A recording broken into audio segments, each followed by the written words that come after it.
Le 16 rue de la Loi, de l'intérieur. Ces visiteurs sont les premiers à pénétrer dans ce lieu toujours fermé au public. Et à l'entrée surprise, c'est le maître des lieux qui accueille, poignée de main avec le Premier ministre. C'est ici qu'il travaille beaucoup avec ses collaborateurs et aussi son administration, la chancellerie du Premier ministre. Première étape de la visite, la salle Lila, où se tiennent les conseils des ministres jusqu'à la fin des années 60. Charles Michel est visiblement fier d'accueillir ses citoyens dans ses bureaux.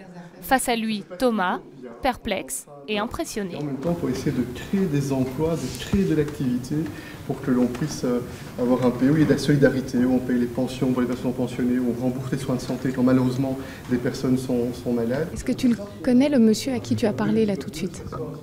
Oui, le Premier ministre. Et comment tu le trouves? Beau, joli. La visite se poursuit dans l'actuel bureau de Charles Michel. Autre salle mythique, la salle Cercueil, en référence à la forme de sa table. Les visiteurs sont attentifs et voient d'un très bon œil cette première ouverture au public. Je pense qu'un 21 juillet, l'ouverture du 16 rue de la Loi était, je trouve, judicieux de la part du Premier ministre.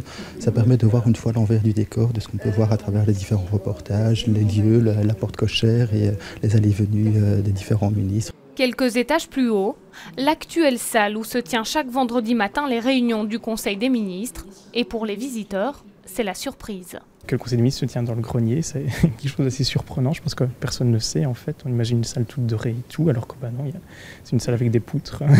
La visite se clôture dans les sous-sols avec la salle de presse, appelée aussi le bunker.